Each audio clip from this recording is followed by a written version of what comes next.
Hello, this is the 2025 LEGO Marvel Avengers Age of Ultron Quinjet. This comes with 1,131 pieces with 5 minifigs, and it cost me $130 US. It's 120 euros, 110 pounds UK, or $150 Canadian. From a lower angle, you can see that the stand is rather tall, and instead of having just a flat platform to hold the minifigures in a neat display, they give you some different connections to make them look like they're flying through the air, at least some of them flying through the air. So, something a little bit different there. Hawkeye is intended to be actually piloting the craft right now, but I wanted to bring him down here as well to show you all the figures. We'll take closer looks at those as well. You can reconfigure this stuff a little bit, but I do wish that the stand had also the option to simply have them in a row down here. You can put some on the back, but I don't think you really want to do that. At least the stand itself is nice. It's sturdy. It doesn't take up too many pieces, and it has a rotating section on the base of it. So it has a turntable plus a slight forward slants to it. So the whole thing is angled forward a little bit. Therefore, if you look at this from straight on, you're seeing more of the top than you would have if it was flat. Plus, if you start to rotate this around, now it's angling towards us a little bit. And they have an extra gear on the turntable mechanism to slow it down and to add some friction. So it's going to hold itself in place. And I personally like having it at a diagonal angle. That's pretty good. The canopy is printed, and it's printed pretty well, I'd say. Yeah, the quality of the printing is good. We'll look inside there as well. The other decorations are done with stickers, and they're clear-backed stickers. I think most of them work out pretty well. They also feel optional if you really hate applying stickers. They're not that bad to leave off, but it's nice to just get a little bit of extra texture, visual texture in there.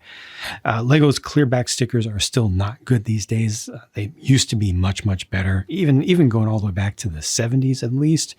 The quality of the adhesive was better. You were able to lift them up. If you placed it wrong, you could lift it up and then move it a little bit and replace it, even decades later. But these days, if you make a mistake and you have to pull it back up, you're going to get some fogginess, a little bit of deterioration visually of it from the outside. I like these details right here. Like, these are just something unusual shape-wise. These little intake veins, they're unusual, unexpected. I think they look good. I personally don't like the red accents. That's not really a Lego problem. Probably I would have preferred dark red instead, just to kind of bring the whole brightness of the whole color scheme down a little bit.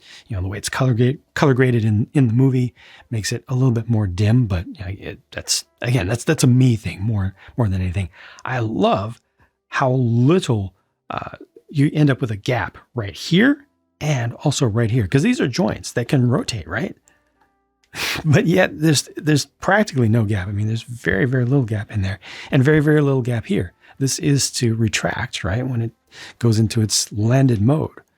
And seeing it in its default flight mode without the gaps, I think is just kind of perfect.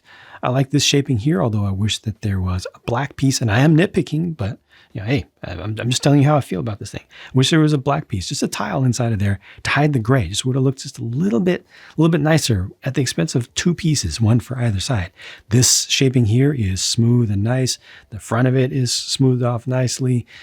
This angle is subtle, and it's attached very securely. It just uses one set of clips inside to get that angle, and then it just stays right in place. The angles of the tops of the wings are also done really well. It's also subtle here, and it's attached simply but very securely. It's not going to flop around. They did an interesting thing with the 3 thrust engine outlets, where there are coral colored pieces behind there, and then it's trans light blue in front. They did the same thing for the repulsor lift jets on the underside. It's actual Quinjet. Not all the Quinjets have been Quinjet, with 5 jets. This one actually is, or was. There's even a little bit of detail right here. It just makes it look a little bit more classy, and it's nice to have good views from most angles. Now, this is a little bit awkward right here, because this would be where main gear are, and they don't give you any main gear. That just kind of sticks down awkwardly, and it feels blocky right there. They also don't give you any nose gear. However, this is designed to be taken off its stand if you want.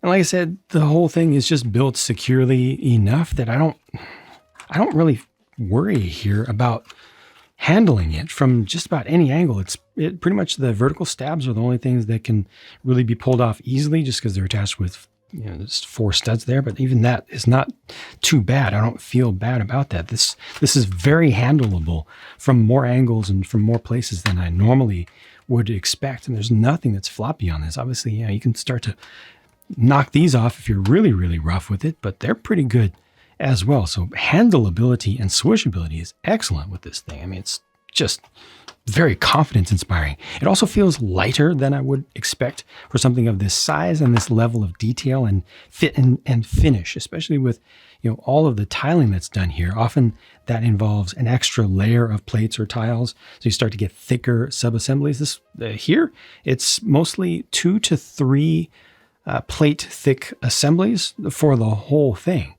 And there's a lot of hollow space inside of here.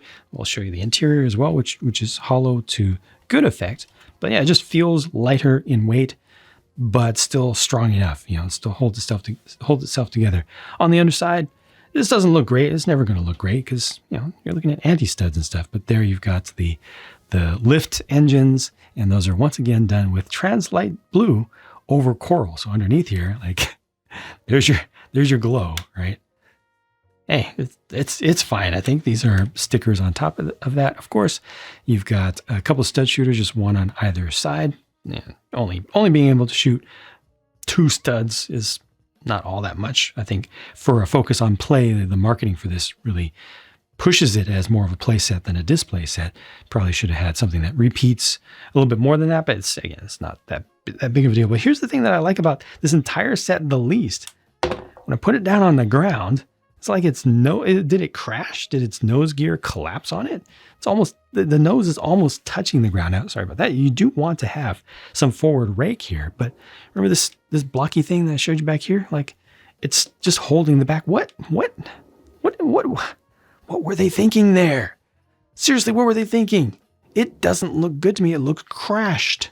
I don't like that. I want it to sit like that.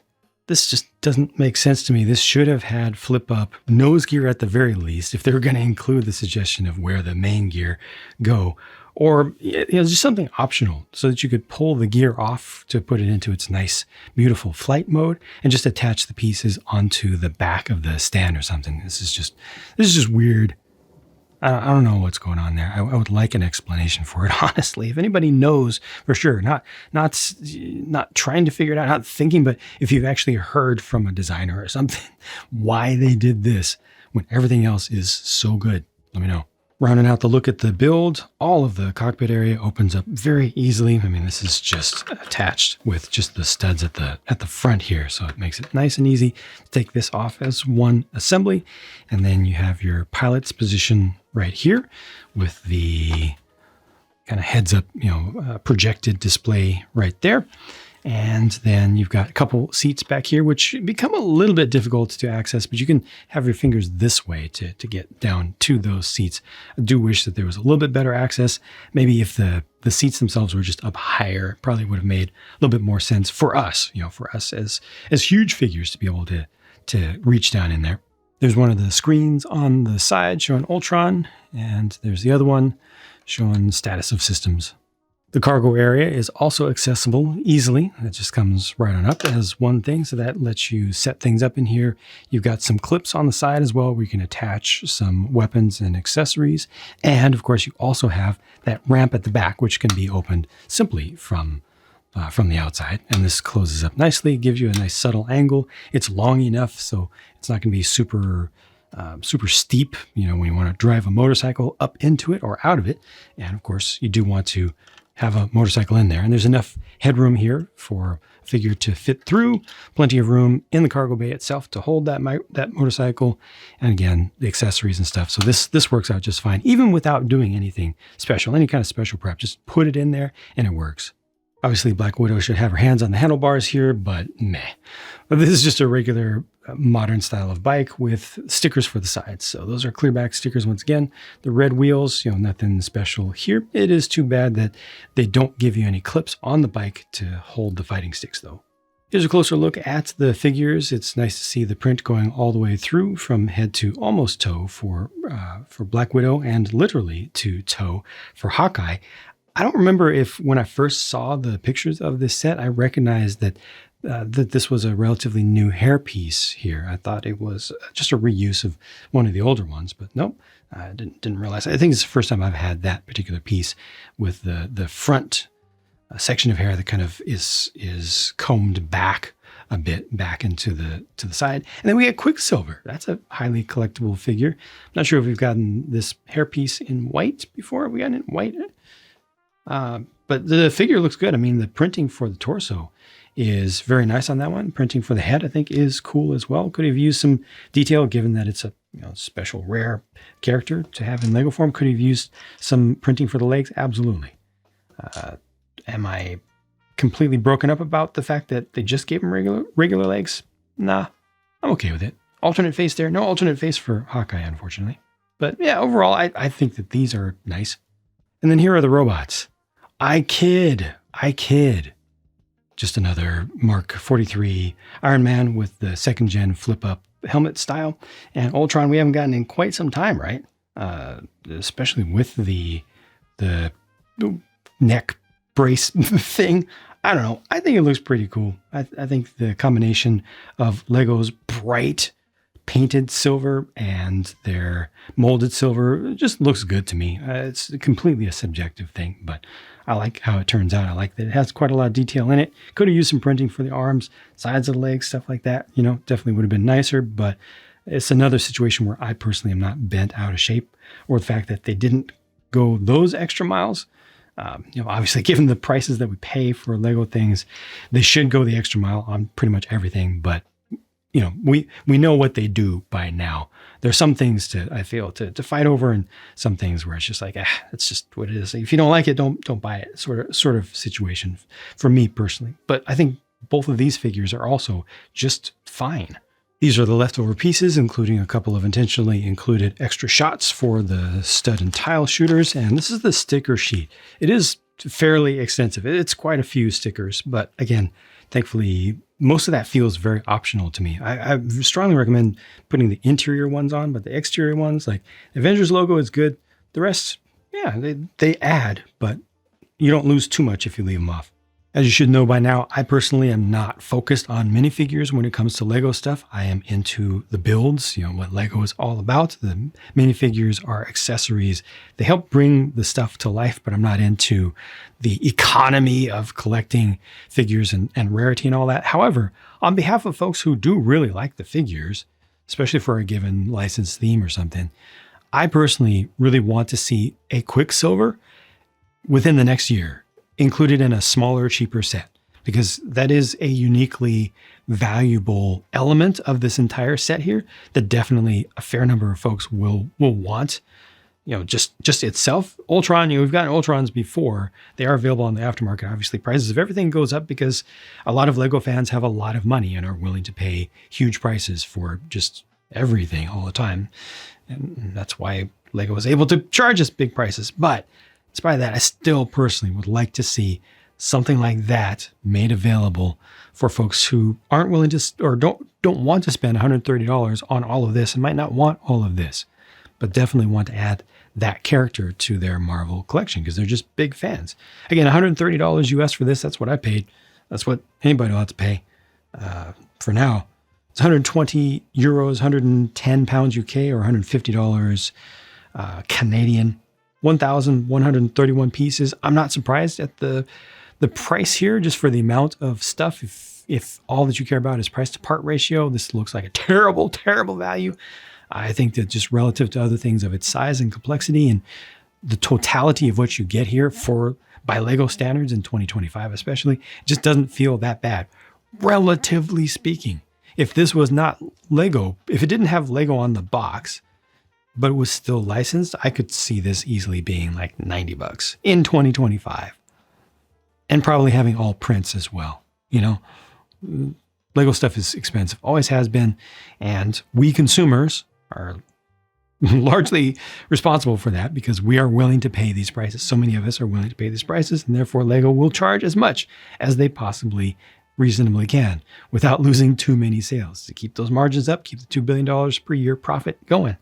So that's how I feel about this. I don't feel like, relatively speaking, this is overpriced. And I'm really happy with this.